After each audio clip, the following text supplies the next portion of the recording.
오늘 말씀의 제목은 삼손의 결혼입니다.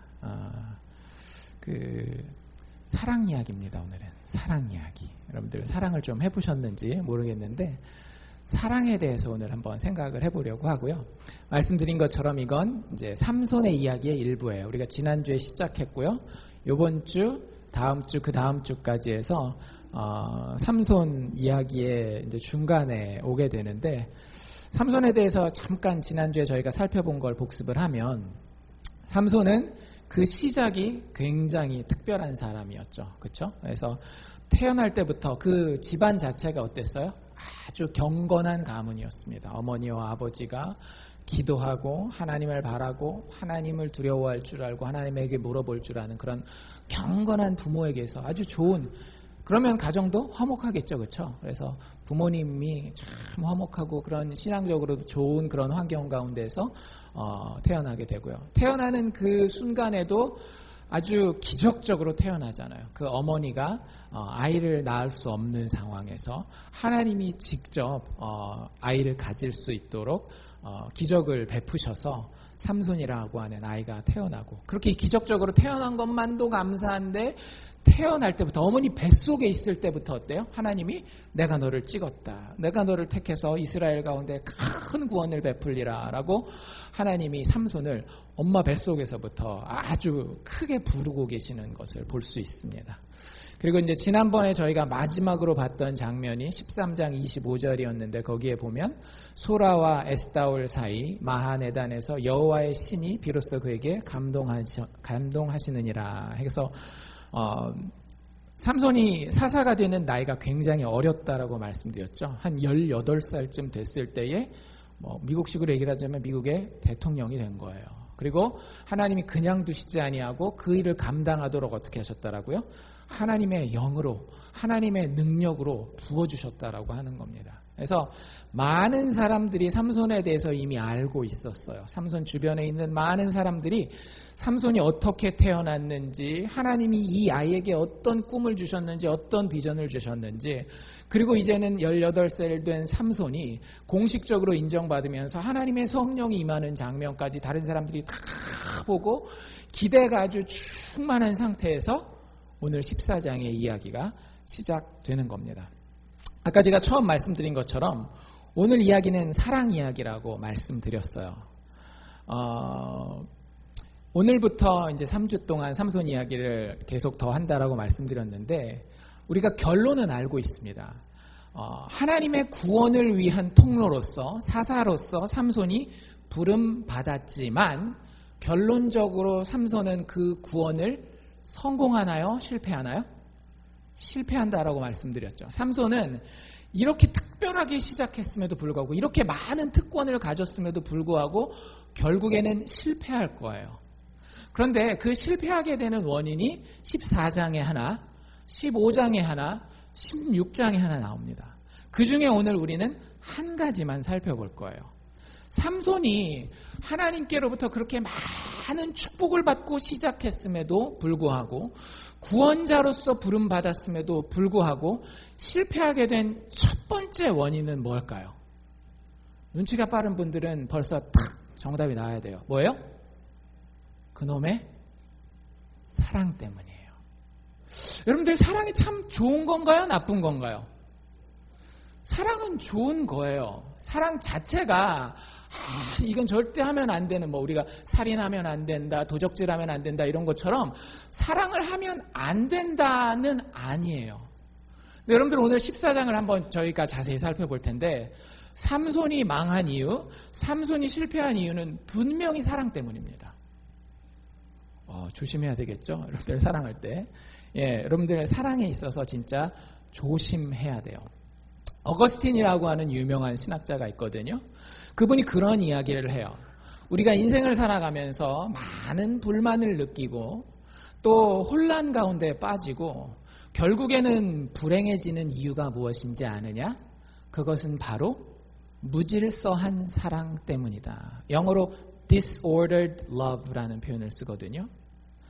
사람이 불행하게 되는 것은 어떤 어려운 일을 당하기 때문도 아니고, 그런 것들은 오히려 극복할 수도 있는 거예요.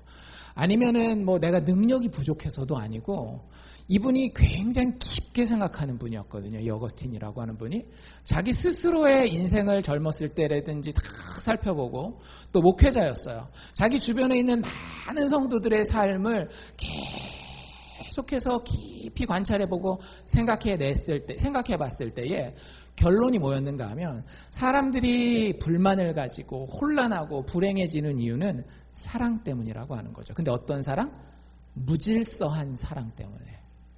바르지 못한 사랑을 할 때에 사람들이 결국에는 불행하게 된다라는 거예요. 여러분들 그거 인식하셔요? 여러분들 마음에는 사랑이 있습니다. 그렇죠? 여러분들 누군가를 사랑하시죠? 뭔가를 사랑하시죠? 근데 집에 가서 한번 제 말이 진짜인지 가짜인지, 사실 제 말이 아니라 아까 말씀드린 이 어거스틴이라고 하는 사람이 한 말인데, 집에 가서 한번 잘 살펴보십시오. 여러분들의 그 사랑이 사실은 마음속에 뭐가 있는가 하면 질서 구조가 있어요. 모든 사랑이 여러분들 안에 똑같지가 않습니다. 여러분들 주변에 남편이나 아내, 배우자를 사랑하시죠? 사랑하셔야 됩니다. 또 자녀들을 사랑하시죠, 그렇죠? 아들도 있고 딸도 있고 큰 애도 있고 작은 애도 있고 뭐 다 있을 거 아니에요. 여러분들 부모님들도 있으시죠? 내 친부모님도 계시지만 처가나 아니면 시댁의 부모님들도 다 계시단 말이죠. 여러분들 친구도 있고요. 여러분들 주변의 인생을 참 윤택하게 해주는 물질도 있고요.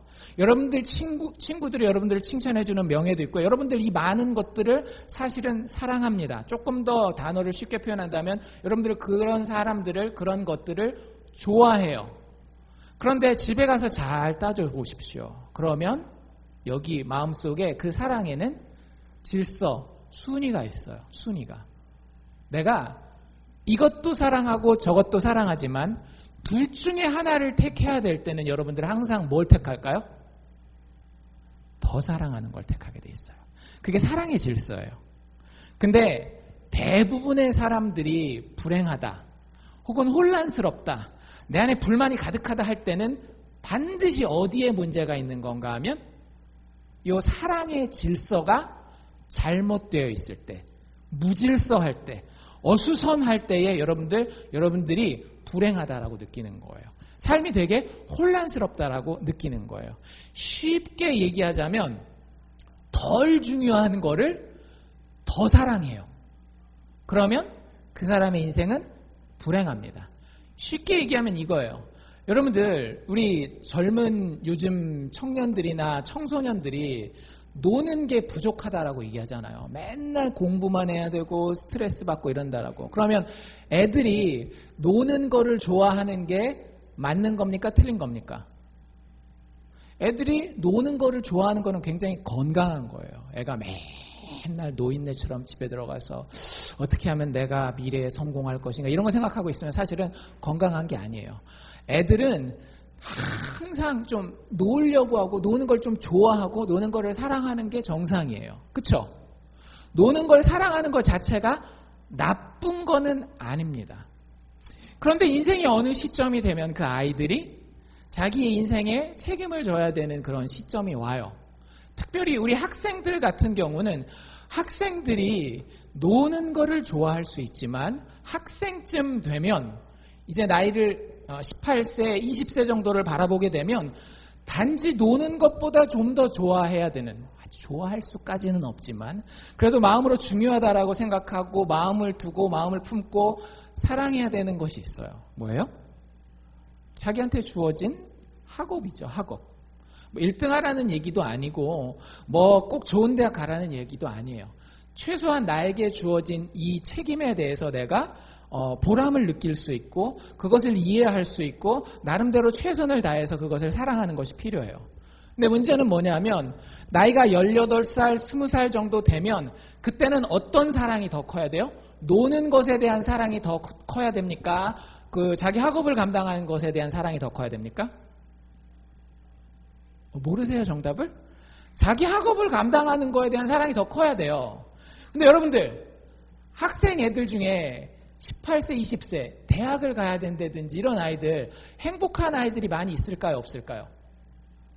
물어보십시오. 지금 시니어 되는 애들이라든지 이제 대학에 이제 원서를 넣어야 되는 애들한테 물어보세요. 어릴 때는 몰라요. 어릴 때는 모르는데 대학을 딱 가야 될 때가 되면 한국만 그런 게 아니더라고요. 미국도요. 이제 요즘에 그 얼리라고 해가지고 대학 원서를 내는 시즌이 벌써 됐어요. 그래서 좋은 대학 가려고 하는 애들이 인터넷 보면 커뮤니티들이 있거든요. 난리가 났어요. 너무 막 힘들고 막 자괴감에 빠져가지고 나는 안 될 거야 막 뭐 이런 절망감부터 벌써 시작해가지고 학교 발표도 안 났는데 그런 마음이 드는 이유가 뭘까요? 왜 아이들이 그렇게 불행하게 느끼고 혼란스럽고 막 이럴까요? 그런 걸 안 느끼는 아이들도 간혹 있거든요. 사랑 때문에 그런 거예요. 사랑 때문에. 대부분의 아이들은 뭘 더 사랑할까요? 지금 당장의 즐거움을 누리는 놀이를 더 사랑하는 거예요. 그것 자체가 놀이를 사랑하는 것 자체가 나쁜 건 아니지만 인생의 어느 시점이 되면 놀이보다 더 사랑해야 되는 것들이 있다라고 하는 거죠. 그렇죠? 놀이보다 더 사랑해야 되는 게 있는데 더 사랑해야 되는 것을 덜 사랑하고 덜 사랑해야 되는 것을 오히려 더 사랑한다라고 하는 거죠. 어른들도 마찬가지죠. 여러분들 모든 사람에게 친절함과 사랑으로 대하는 거 중요하단 말이죠. 그런데 누구보다 더 사랑하면 안 돼요? 여러분들 남편이나 아내보다 더 사랑하면 안 됩니다. 남편이 길에 다니는 여자들한테 이쁘면 이쁠수록 더 잘해주는 거예요. 다른 사람한테 친절하게 잘해주는 것 자체는 나쁜 게 아닙니다. 근데 그 사람이 결혼도 안 한 사람이고 지나치리만큼 자기 아내에게 사랑하는 것보다도 더 많이 사랑한다라고 하면 여러분들 그 가정은 행복하겠어요? 불행하겠어요? 불행할 수밖에 없는 거죠. 여러분들 이렇게 생각하면 어거스틴이 한 말이 틀린 게 아니에요. 인생의 혼란과 불안은 그리고 불행은 어디서 오는 건가 하면 무질서한 사랑에서 온다라고 하는 겁니다. 우리의 인생도 똑같습니다. 여러분들 우리는 지금 작은 그림을 봤어요. 어떤 젊은이들의 학생 시절 혹은 우리가 남편과 아내가 결혼해서 함께 살게 되는 결혼 시절에 대해서만 이야기를 했지만 인생은 그거보다 훨씬 더 크잖아요. 여러분들 정답부터 말씀드리면 여러분들의 인생에서 가장 중요하게 사랑해야 되는 분이 한 분이 있어요. 누구겠어요? 교회니까 답은 뻔하겠죠. 하나님이에요. 예수님이에요. 그런데 이유가 있어요. 왜? 제가 지난주에 말씀드린 것처럼 우리의 인생은 뭐로 굴러가기에 마련이다? 하나님의 사랑이라고 하는 연료에 의해서 굴러가기 마련이라고 하는 거예요. 여러분들이 아무리 힘들어도 여러분들 등 뒤에 와가지고 툭툭툭 두들기면서 괜찮아, 내가 널 사랑하고 그리고 내가 너를 책임질 수 있어 라고 하는 사람 한 명만 있으면 여러분들 끝까지 갈 수 있어요. 아니 죽음도 이겨낼 수 있습니다. 아가서 이번에 큐티 하신 분들은 뭐라고 되어 있어요? 사랑은 죽음만큼이나 강하다라고 얘기를 하고 있잖아요. 근데 사실 우리가 하나님께 받은 사랑은요, 예수 그리스도의 십자가에 드러난 사랑은요, 죽음만큼 강한 게 아니라 죽음보다도 강해요. 왜? 우리를 사랑하기 위해서 예수님이 죽음에 갇혔지만 그 죽음에 갇혀있지 않고 죽음을 이기고 부활하셨잖아요. 그만큼 우리를 사랑하세요. 여러분들 그게 여러분들의 현실입니까? 왜 우리가 이게 떡이라 그러고 이게 포도주라 그러면서 이거 먹으면서 이거는 예수님의 살이고 이거는 예수님의 피라 그러면서 먹는지 아세요? 그 의미를 알고 먹으시냐라는 거예요. 여러분들 이 예수님의 살과 피는 지금 내 삶의 현실로서 나를 사랑하는 존재라고 하는 거예요. 예수님이 정말 여러분을 사랑하셔요. 여러분들 그분보다 우리를 더 사랑할 수 있는 분이 없어요. 그리고 그분만큼 우리를 능력 있게 사랑할 수 있는 분이 없어요. 여러분들 남편이 아내가 여러분들을 아무리 사랑해도 언제까지라고요? 죽을 때까지. 부모가 그 자녀를 내리사랑이라고 그러잖아요. 그 내리사랑도 아무리 좋아도 언제까지? 죽을 때까지. 죽음 이후에는 우리를 사랑할 수 없어요. 여러분들 죽음 이후에 어쩌시렵니까? 참 신기하게도 최근에 제 나이는 그렇게 많지 않지만 주변에 나이 드신 분들의 죽음에 대해서 접하게 돼요. 우리 단 테일러 씨의 누님이 돌아가셨고 얼마 전에 그래서 그분도 어쩌면 영적인 각성을 하신 거예요. 신앙생활 이렇게 해서는 안 되겠다. 또 어제 밤에도 저희 그 타미 씨 누님이 또 돌아가셨어요. 70대 정도 되시는데 그런 것들을 보면서 과연 내가 죽음 앞에서도 정말로 기쁨을 가질 수 있는 존재인지. 여러분들을 죽음 너머까지 사랑하신 분이 계십니다. 지금 여러분들이 아무리 팔팔하고 젊어도 여러분들 죽을 것 같은 인생의 어려움들을 만나게 될 거고요. 그리고 곧 우리는 실질적인 육체의 죽음에 대한 두려움을 만나게 될 거예요. 근데 그때에도, 그 위기 때에도 하나님이 나를 사랑하시기 때문에 내가 그분을 사랑할 수 있으면 그 사람을 기쁨을 누릴 수 있는 사람이에요. 그 사람은 영원히 살 수 있는 사람입니다. 그게 우리에게 제일 중요한 사랑이에요. 여러분들한테는 뭐가 제일 중요한 사랑입니까? 돈을 향한 여러분들의 사랑, 자녀를 향한 여러분들의 사랑 다 좋아요. 나쁘다라는 건 아니에요. 그런데 사랑이 질서가 없으면 어떻게 된다라고요? 여러분들 인생이 불행해져요. 여러분들 인생이 혼란스러워져요. 여러분들 인생이 왠지 분명히 내가 좋아하는 걸 얻었음에도 불구하고 불만이 많아요. 삼손의 삶이 그랬어요. 삼손의 삶이.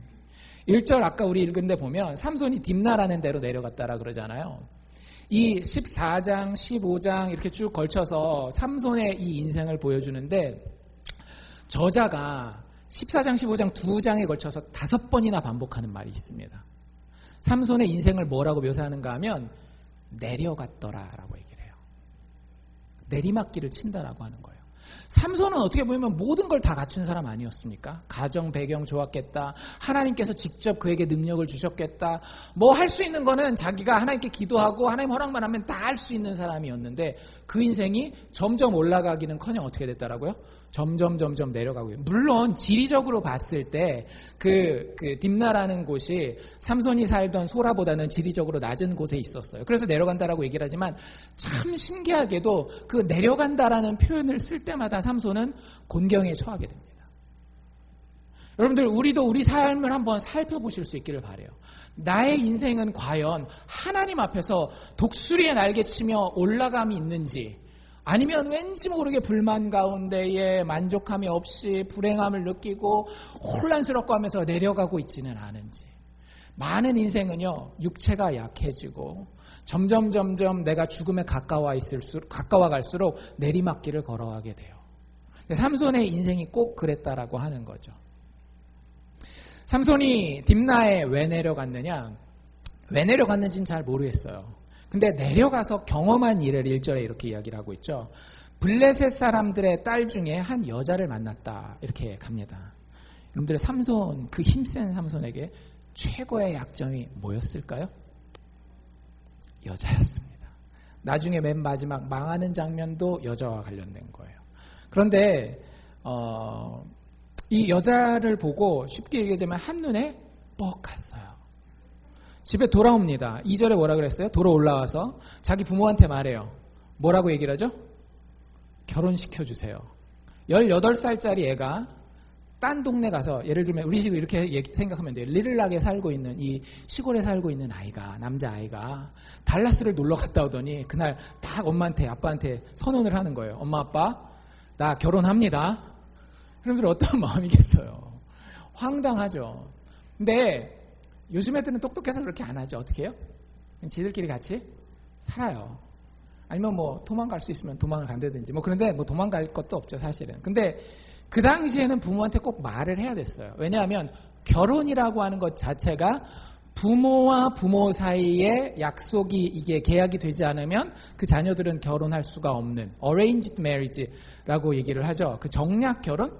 정치적인 정략 결혼은 아니고요.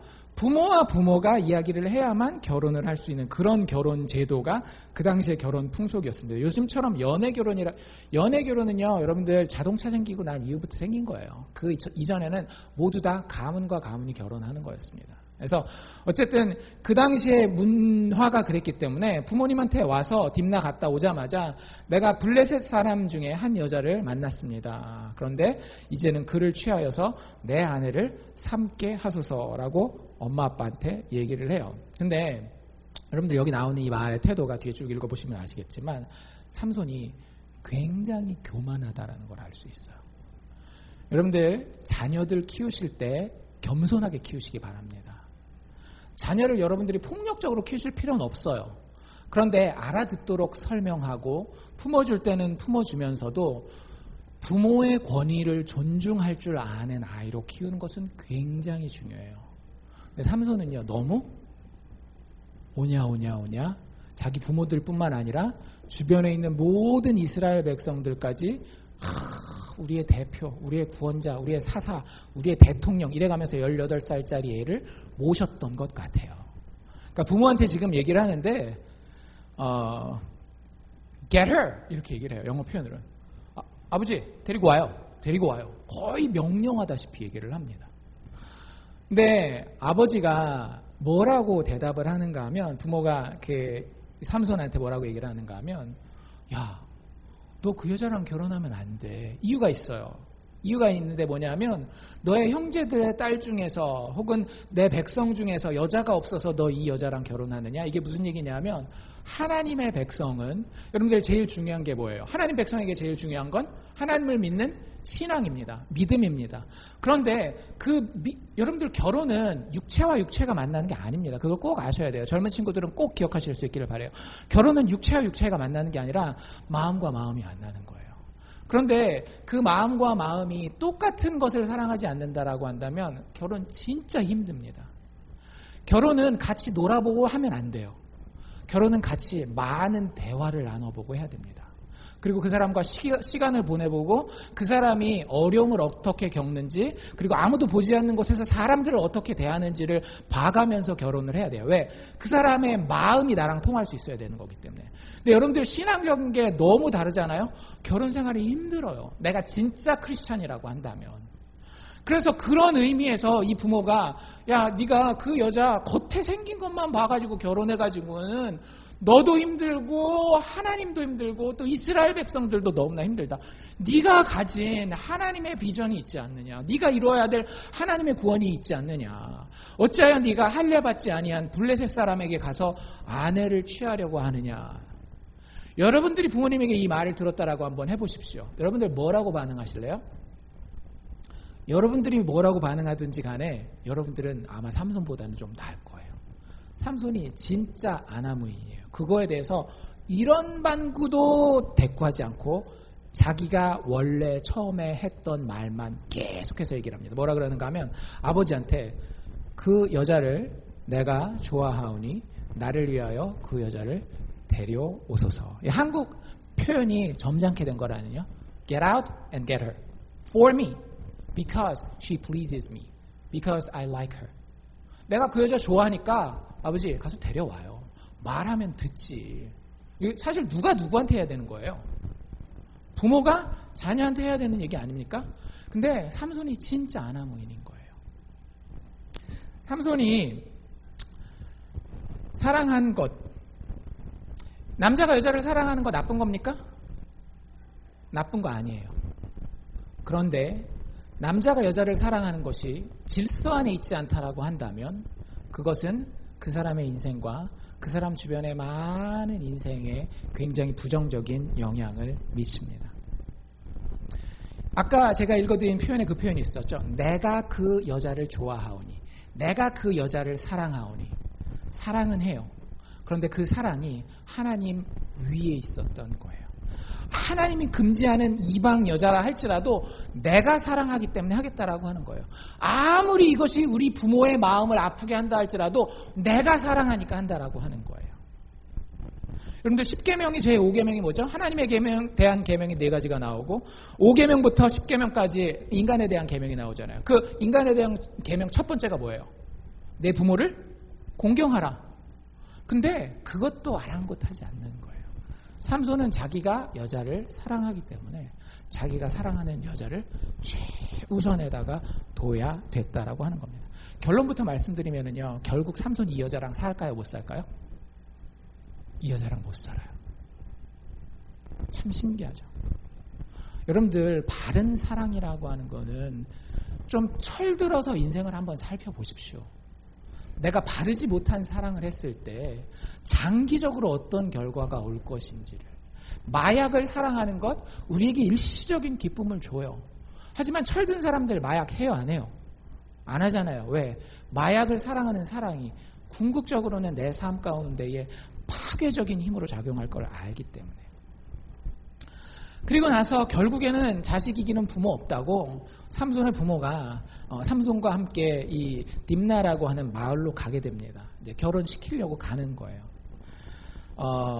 부모랑 삼손이랑 따로 갔었던 것 같아요. 부모님은 뭐 여러 가지 그 당시에는 이제 풍습이 어땠는가 하면 남자가 여자를 사오는 거예요. 그래서 남자 쪽에서 지참금도 준비하고 이렇게 가야 되는 거거든요. 그래서 이제 삼손은 먼저 갔던 것 같고 부모님은 이제 나중에 갔던 것 같고 하여튼 같이 가지는 않은 것 같아요. 근데 이제 여기서 우리가 잘 아는 그 이야기가 나옵니다. 삼손이 그 마을을 향해 딥나라고 하는 마을을 향해 가는데 갑자기 들판에서 뭐를 만나요? 사자를 만나게 되는 거예요. 확 하면서 확하게 아주 뭐 등치가 제일 큰 사자는 아니었지만 여기 어린 사자라고는 나와 있거든요. 그래도 사자랑 사람이 싸우는 건 사실은 상식적으로 생각해 볼 수 있을 만한 일은 아니잖아요. 근데 그 사자가 급하게 이제 사자가 삼손 위에 덮치려고 하는 그런 상황을 만나게 됩니다. 그런데 거기서 하나님이 삼손에게 은혜를 베푸시죠. 어떤 은혜를 베푸셔요? 여기 성경에 나와 있는 표현대로라면 6절에 삼손이 여호와의 신에 크게 감동되니라. 어쩌면 여러분들 여기서 포인트는 삼손이 힘이 세졌다가 아닐런지도 몰라요. 여기서 포인트는 뭐냐면 하나님이 삼손을 찾아오셨다라는 거예요. 하나님이 내가 너한테 뭘 줬는지 한번 확인해 볼래? 내가 너한테 얼마나 좋은 것을 줬는지 한번 확인해 볼래? 내가 너의 사랑받을 만한 존재라는 거 한번 확인해 보지 않을래? 라고 삼손에게 하나님의 신으로 임하여서 인간이 경험할 수 없는 초자연적인 육체적 능력을, 힘을 가지게 해주십니다. 그러면서 원하는 게 뭐예요? 삼손, 너 지금 잘못 사랑하고 있어. 그 사랑을 돌이키기를 바래. 이게 내가 너를 사랑하는 정도야. 네가 죽을 위기에 있더라도 나의 힘을 너에게 빌려주어서 너를 살게 하기 원하는 게 나의 사랑이야. 그러니 네가 그 여자보다 나를 먼저 사랑해야 되지 않겠니? 뭐 모든 여자가 그런 건 아니겠지만, 모든 남자가 그런 건 아니겠지만, 여러분들 아직 결혼 안 했다라고 생각해 봅시다. 여러분들이 결혼할 남자가 혹은 여러분들이 결혼할 여자가 손에 아무것도 가진 게 없어요. 빈털털이에요. 소리로 대답하시지 말고요. 마음속으로만 한번 솔직하게 대답해 보십시오. 그 사람이랑 결혼하시겠어요? 안 하시겠어요? 그 사람을 사랑하시겠어요? 안 하시겠어요? 그 남자는 빈털털입니다. 노래 가사 중에 그런 것도 있어요. 내가 빈털털이라도 넌 날 사랑할래? 사람한테는 그런 사랑받기 원하는 그게 있거든요. 근데 문제는 나는 빈털털인 사람을 사랑할 거냐라고 물어보면 힘들어요. 일단 현실적으로. 그쵸? 그게 숭고하고 고귀하다라는 걸 알지만 참 신기한 건요. 하나님이 삼손을 언제 사랑하시는지 잘 보세요. 여호와의 신이 감동했다라고 그랬잖아요. 삼손이 여호와의 신에 크게 감동되었는데 그때 삼손의 손에는 아무것도 없었더라. 여러분들, 누가 여러분들 아무것도 없을 때 여러분들을 사랑해 주실까요? 제가 그런 것들을 문득문득 느끼고 제 스스로 회개할 때가 있어요. 자식들이 잘해요.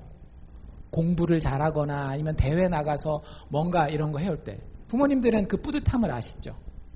손에 트로피가 들려있어요. 손에 합격증이 들려있어요. 사랑할 수 있습니다. 기쁜 마음으로. 그런데 여러분들 그 자식의 손에 아무것도 들려있지 않은 때가 있을 거예요. 제가 제 스스로를 돌이켜보니까요. 제 사랑이 그때 완전치 못할 때들이 있더라고요. 부모임에도 불구하고. 그래서 여러분들 우리가 부모 자식 간에 힘든 거예요. 부모가 자녀한테 기대하는 게 있는데 손에 뭔가를 들고 오면 부모가 사랑할 만한데 내 기대를 만족시켜주지 않으면 너무너무 실망스럽고 때로는 막 분노해서 내 분노를 폭압적으로 막 표현하기도 하고 이런 일들이 사람 사는데 나타나는 거예요. 여러분들 우리의 사랑의 최고 높은 곳은 어디에 가는가 하면 우리 손에 아무것도 가진 것 없을 그때에도 우리를 사랑해 주시는 하나님을 향해 가야 되는 겁니다. 삼손이 그 사랑을 받았어요. 그렇게 회복될 기회가 있었습니다. 근데 삼손은 뭘 선택해요? 하나님을 사랑하는 것을 선택하지 않아요. 그냥 사자를 만나서 결국 싸우거든요. 그 새끼 염소를 찢어 죽이는 것처럼, 그 조그만 짐승 다루는 것처럼 이 사자를 갖다가 찢어 죽입니다. 근데 그 뒤에 보면 한마디도 하나님을 향해서 사랑을 고백했다든지, 하나님을 찬양했다든지, 하나님을 감사했다든지, 이런 말이 한마디도 안 나와요. 오히려 자기가 좋아하는 건 뭐였느냐? 여자만 좋아한 게 아니라 또 맛있는 거를 좋아하네요. 맛집 탐방을 다니시는 미식가였던 것 같아요. 그 딥나의 마을에 갔다가 한 며칠 지나고 한 하루 이틀 정도 지났다가 이게 심심했나 봐요. 동네를 돌아다니면서 자기가 사자랑 싸웠던 데 다시 돌아갔거든요. 근데 그 사자 시체가 거기 그대로 있는 거예요. 되게 신기한 일을 발견하게 됩니다. 그 사자가 죽어서 시체를 찢어서 죽였으니까 이렇게 벌어졌을 거 아니에요. 몸이 벌어져 있는데 그 시체 안에서 뭐가 이렇게 막 날아다니는 거예요. 보통 시체 앞에 날아다니는 벌레는 뭡니까? 파리잖아요. 근데 자세히 가서 보니까 파리가 아니에요. 뭐였어요? 벌이었어요. 그리고 거기 가서 이렇게 냄새를 맡아보니까 시체는 썩는 냄새가 나야 되죠. 그렇죠? 근데 무슨 냄새가 나는가 하면 달콤한 냄새가 나는 거예요. 뭐가 있는 거예요? 꿀벌들이 거기다가 꿀을 갖다가 만들어 놓은 거예요. 그래서 그 꿀을 보고 유혹을 받았어요. 이게 삼손에게 문제가 되는 이유가 있습니다. 삼손은 제가 지난주에 특별한 약속을 한 사람이라 그랬어요. 성경에 보면 나시린이라고 하는 약속이 있다라고 말씀드렸는데, 나시린 약속은 세 가지를 하면 안 되는 거예요. 뭐였죠? 포도주나 독주를 마시면 안 되고, 시체를 만지면 안 되고, 머리에 삭도를 대면 안 되는 거였어요. 대부분의 나시린들은 어떻게 했죠?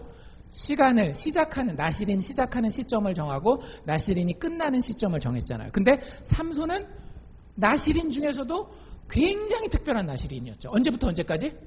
엄마 뱃속에서부터 죽을 때까지 나시린이에요. 세 가지를 그때 다 지켜야 되는데 냄새가 너무 좋고 맛있어 보이니까 어떻게 했을까요?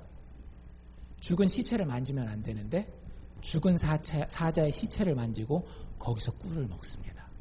그리고 그 꿀을 자기만 먹는 게 아니라 어떻게 할까요? 어디서 많이 보던 장면이죠. 그렇죠?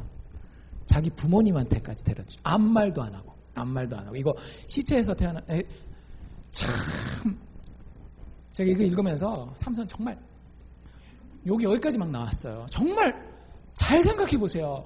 자기 부모님은 자기를 하나님 앞에 거룩하게 바쳤어요. 그렇잖아요.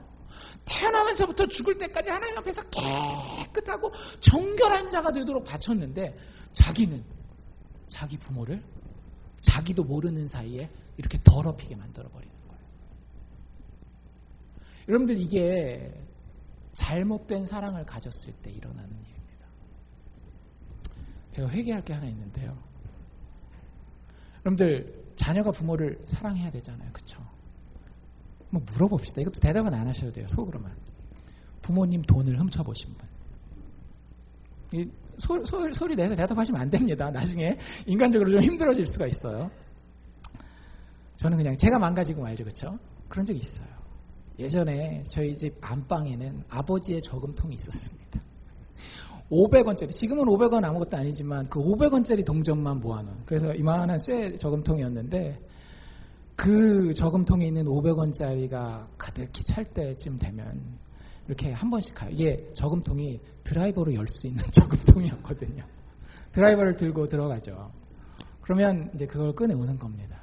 그걸 들고 열심히 오락실이라는 데를 가요. 아시는 분들은 아시겠죠? 놀러 가는 거죠, 놀러. 근데 생각해보면 제가 정말로 노는 걸 좋아했어요. 사랑했어요. 지금도 노는 거 저 좋아합니다. 목사지만 시시하게 노는 거 말고 진짜 재밌게 노는 거. 술이 들어가야지만 나는 흥이 나서 저는 그런 거 말고 진짜 술 안 마시는 사람보다도 더 미친 듯이 놀 수 있어요. 근데 노는 걸 그렇게 사랑하는 것 자체가 나쁜 건 아니지만 노는 걸 그렇게 사랑하다 보니까요. 나를 그렇게 사랑하는 사람을 배신할 수 있게 되더라고요. 참 나쁜 놈이죠. 제가 생각해봐도 진짜 나쁜 놈이에요. 근데 저보다 제가 위로를 받았던 건 이 삼손 이놈의 자식 더 나쁜 놈이에요.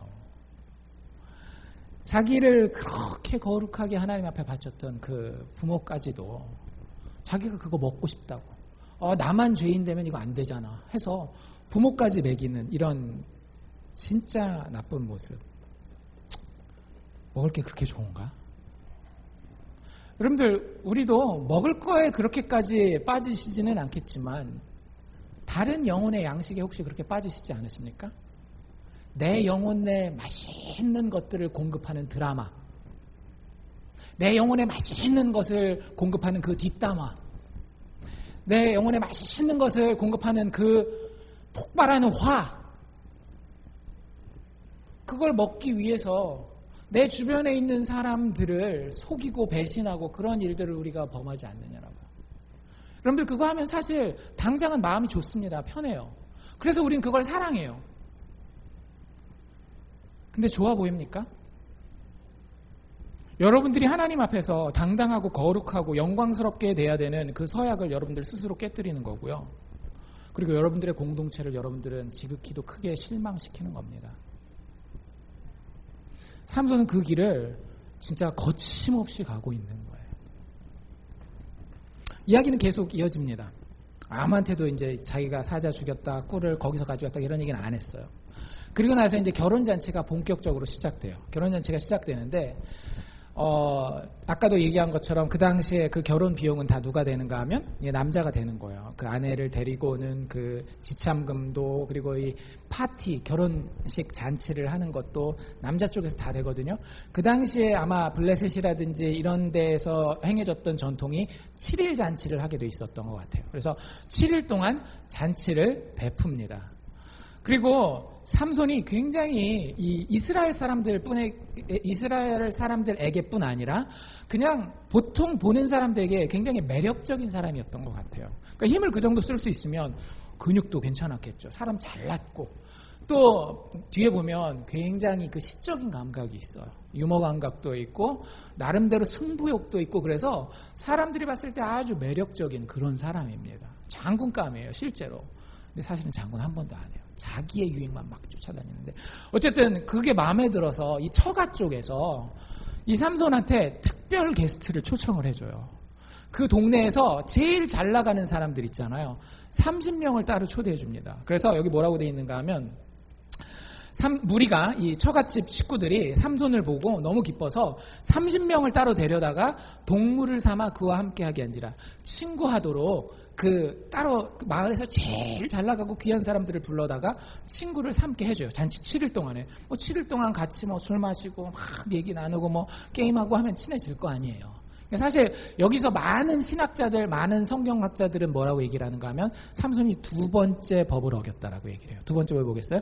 시체 만지지 않는 거하고 술을 입에 대지 않는 것을 어겼다라고 대부분의 학자들이 이야기를 합니다. 어쨌든 그렇게 시간을, 자기 나름대로 좋은 시간을 보내는데, 여기서 이제 삼손이 하는 게 있어요. 친구하라고 모였잖아요. 여러분들 친구들 만나면 뭐합니까? 얘기하죠. 얘기하면서 앞으로 우리가 미래를 위해서 어떻게 인생을 잘 살아갈 것인가, 그런 얘기예요? 안 하잖아요. 무슨 얘기예요? 농담 따먹게 하고 재밌는 얘기하고 우스개 얘기하고 그러잖아요. 이때도 비슷했어요. 그래서 삼손이 분위기를 한번 띄워보려고 퀴즈를 냅니다. 여러분들 한번 맞춰보십시오. 이 퀴즈를 맞출 수 있는지. 맞추시면 굉장히 지혜로우신 분이에요. 왜냐하면 여기 있는 친구들은 한 명도 7일 동안 막 곰곰이 생각해도 못 맞추거든요. 자기들 스스로의 능력으로는. 퀴즈는 이렇게 돼요. 먹는 자에게서 먹는 것이 나왔다. 강한 자에게서 단 것이 나왔다. 무엇이겠느냐? 이해가 되세요? 질문이? 먹는 자에게서 먹는 것이 나왔고 강한 자에게서 단 것이 나왔어요. 그 먹는 자는 누구고 그 먹는 것은 누굴까요? 그 강한 자는 누구고 그 단 것은 무엇일까요? 아시잖아요. 우리 방금 했으니까. 이거는 누구 아니면 못 맞추는 거예요? 삼손 본인이 아니면 절대 못 맞춰요. 지금 이거 무슨 얘기하는 거예요? 자기가 며칠 전에 나가서 사자는 포식자잖아요. 먹는 자잖아요. 사자랑 싸워가지고 사자를 죽여놨더니 며칠 후에 다시 가봤더니 거기 뭐가 생겼어요? 먹을 것이 생겼잖아요. 그쵸? 두 번째 문장이 뭐였어요? 강한 자, 사자잖아요. 사자가 강한 자인데 그 사자 시체에서 뭐가 나왔다라고요? 단 것, 꿀이 나왔다라고요. 이해가 되세요? 그러니까 삼손은 충분히 맞출 수 있는 거예요. 삼손의 이야기를 알면 맞출 수 있습니다. 근데 이 삼손의 30명의 친구들은 아무 생각이 없는 거죠. 이게 뭔 얘기야? 제가 이거에 대해서 이렇게 그 고대 문헌들을 연구하는 것들을 이렇게 쭉 보니까 제일 비슷하게, 삼손의 이야기를 모르면 제일 비슷하게 낼 수 있는 답이 뭔지 아세요? 토. 사람이 열심히 맛있는 걸 먹어요. 먹은 다음에 토하면 먹은 자에게서 먹을 것이 나왔잖아요. 이제 더 이상 먹을 수는 없지만, 그쵸? 그런 거. 그 강한 자에게서 단 것이 나왔다. 이런 것들, 토 아니야? 뭐 이런 식으로 답할 정도로 굉장히 어려운 문제였던 거예요. 삼손이 이 문제를 낼 때, 이 문제를 사람들이 맞출 수 있을 거라고 생각했을까요? 맞출 수 없을 거라고 생각했을까요? 맞출 수 없을 거라고 생각했을 거예요. 여기서 우리가 발견할 수 있는 게 있어요. 삼손이 사랑하는 게 하나 더 있었어요. 뭘까요? 삼손은 우쭐대는 것을 사랑했습니다. 이거 안 해도 되는 거 아닙니까? 다른 농담 해도 되는 거예요. 근데 뭐예요? 니들 이거 알아? 이게 그리고 히브리어 그 원어, 성경 원어로 보잖아요. 그럼 문학적으로 이 라임까지 그 랩하는 애들 이게 다 맞추는 거 있잖아요. 그것처럼 딱 맞춰요. 삼손은 최초의 래퍼예요. 어떻게 보면. 이게 딱 맞을 정도로까지 다 해놓은 거거든요. 그러니까 봐, 나 이렇게 시적이고 이렇게 지혜롭고 니들 모르지? 요요요 하면서 막 대놓고 자기 자랑질을 하는 거예요. 우쭐대면서. 게다가 이 그냥 가는 게 아니라 내기를, 이 남자들이 모이면 꼭 내기를 하거든요. 내기를 했는데 무슨 내기를 했는가 하면 니들이 맞추면 내가 고급 외투에다가 그 안에 입는 파티복 딱 한 벌씩 다 해주겠다.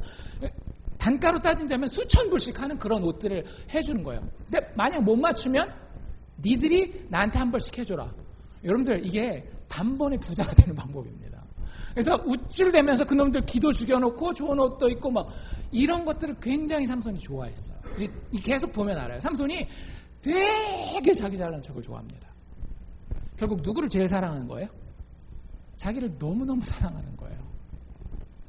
그 나르시시즘이라는 말 들어보셨어요? 그 그리스 신화에 보면 나르시시스라고 하는 그 주인공이 나오는데 자기가 너무 이쁘고 잘생겨가지고 그거 쳐다보다가 죽어요. 근데 여러분들 그게 현대인들의 모습인 거 아세요? 우리가 대부분이 내 잘난 맛에 살아요. 내 잘난 맛에. 여러분들 뭐 그렇게 잘못한 거 있는지 한번 교회 오면 많은 사람들이 제일 어색해하고 힘들어하는 게 뭔지 아세요? 여러분들 죄인입니다. 회개하십시오. 난 도둑질도 안 하고 사람도 안 죽였는데 왜 목사님은 교회만 오면 나보고 자꾸 죄인이라고 그러고 죽일 놈이라고 그러고 듣기 거북하다. 듣기 거북하실 수도 있지만요.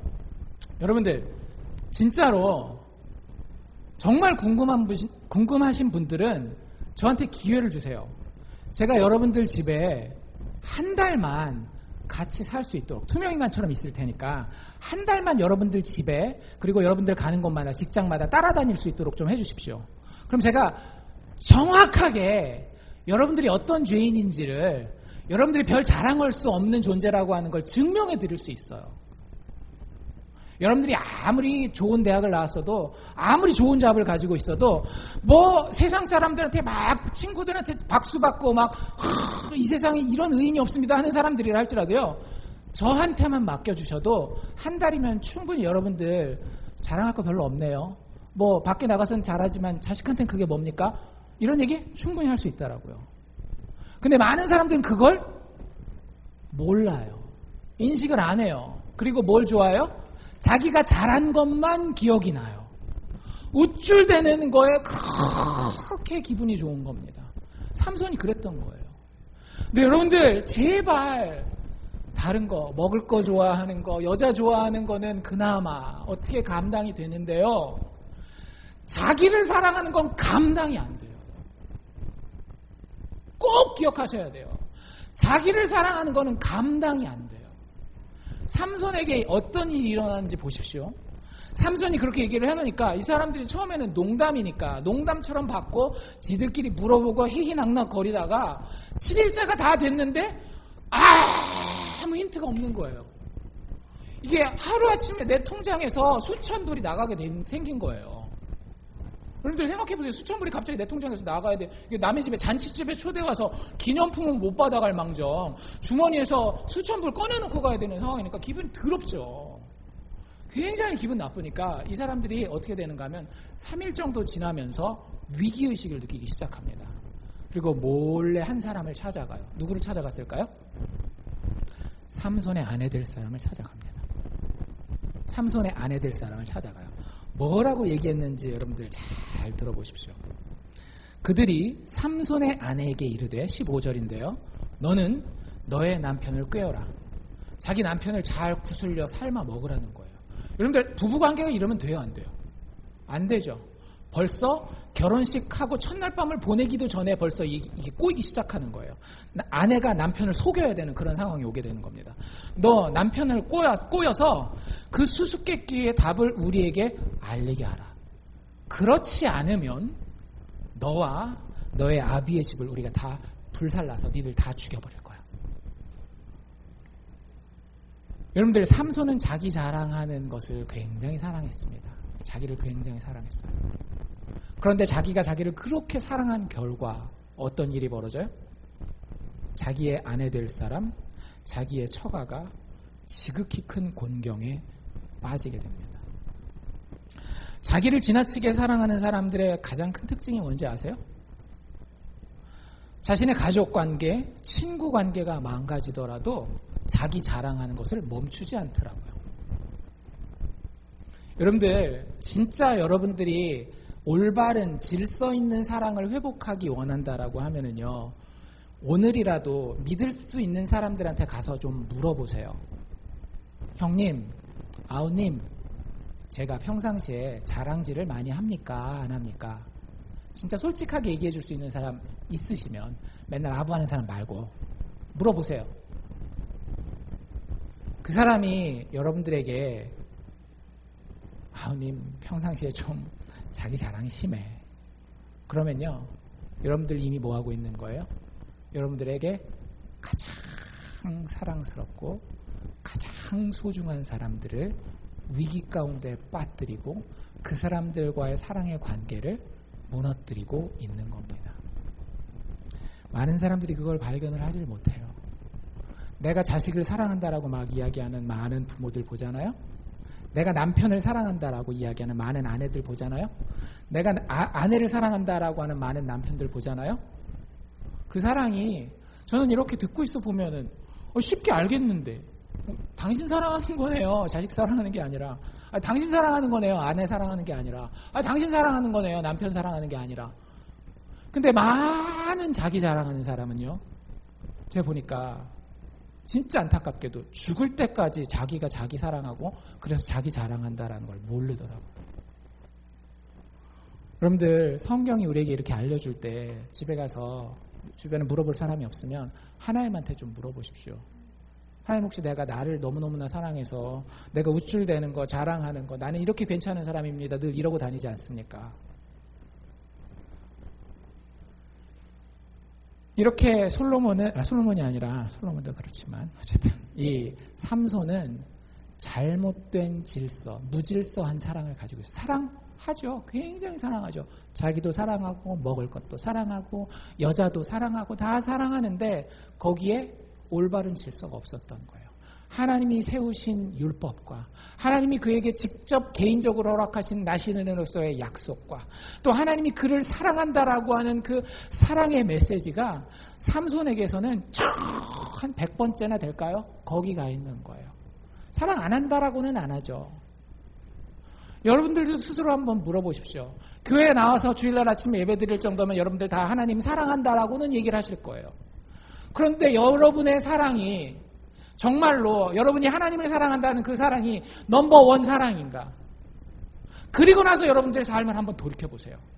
내 삶이 혼란스러워요. 내 삶에 뭔가 문제가 있어요. 내 삶이 불안해요. 내 삶이 진짜 행복할 만큼 행복하지는 않아요. 성경의 답은 아주 분명하더라고요.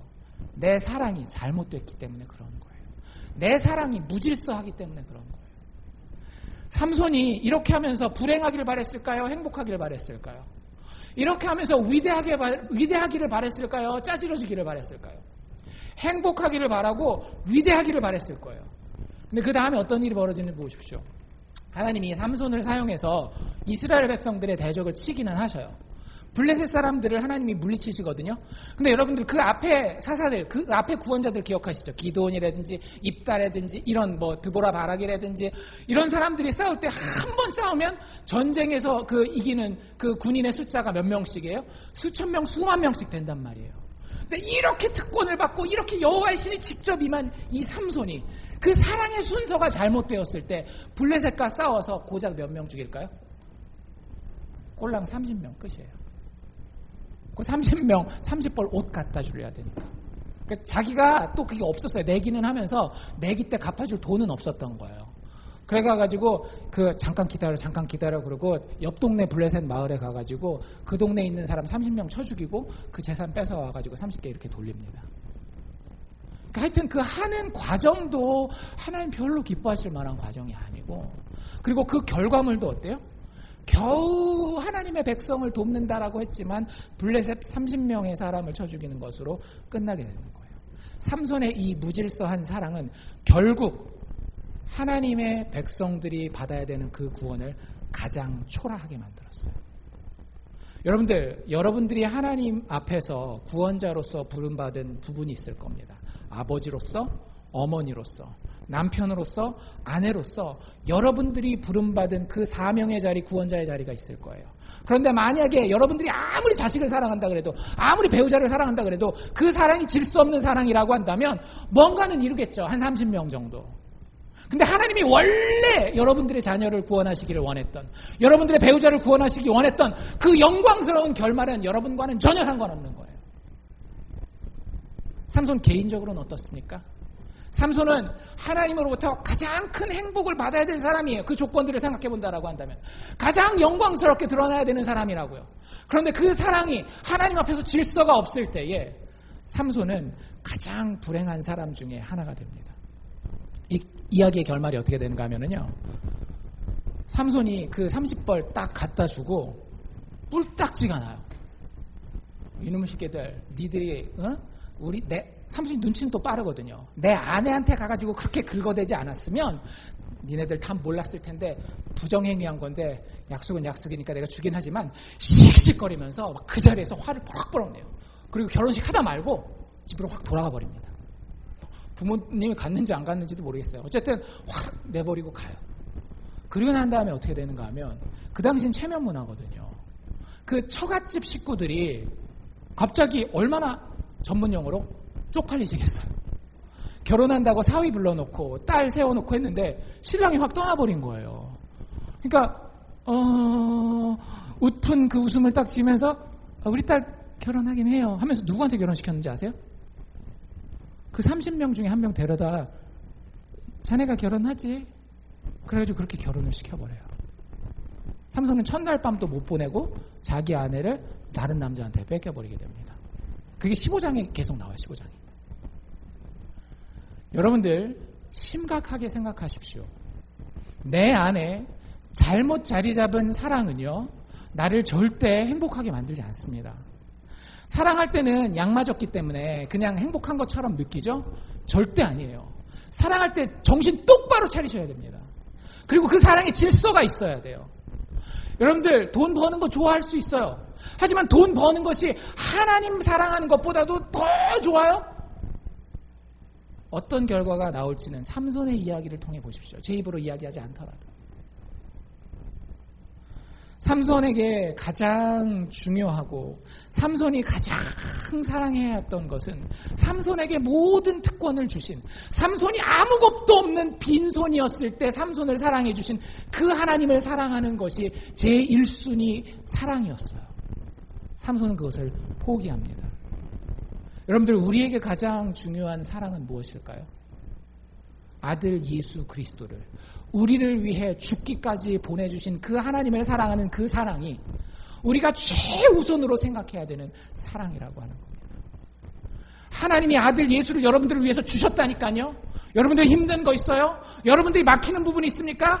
죽음같이 힘든 것이라 할지라도 하나님께서 극복하시게 하기 위해서 아들 예수를 죽음 가운데서 건져주셨다라고요. 그것을 믿고 그분을 사랑하실 수 있기를 바랍니다. 만약에 그 길 가운데 자식이 맡고 있다고 하면, 만약에 그 가운데 배우자가 맡고 있다고 하면, 만약에 그 가운데 나의 건강이, 나의 물질에 대한 사랑이 맡고 있다고 한다면 일단은 내려놓으세요. 그리고 내가 그 하나님을 정말로 그리스도의 십자가 보면서 사랑하는지를 점검하시기를 바랍니다. 그러면 하나님이 여러분들 자식 바르게 사랑하시게 해줄 거예요. 그러면 하나님이 여러분들의 배우자를 바르게 사랑하게 해주실 거예요. 돈을 지배할 수 있게 해주실 거예요. 여러분들의 건강도 여러분들이 충분히 감당할 수 있도록 해주실 겁니다. 그런데 그게 되지 아니하면, 하나님을 향한 사랑이 제대로 되지 아니하면 여러분들 모든 것은 아무리 애쓴다 할지라도 여러분들의 삶은 구원과는, 영광과는, 축복과는 거리가 먼 마치 삼손의 인생과 같은 삶이 될 수밖에 없다는 사실을 여러분들 머릿속 깊이 긴장감을 가지고 기억하시기를 바랍니다. 기도합시다.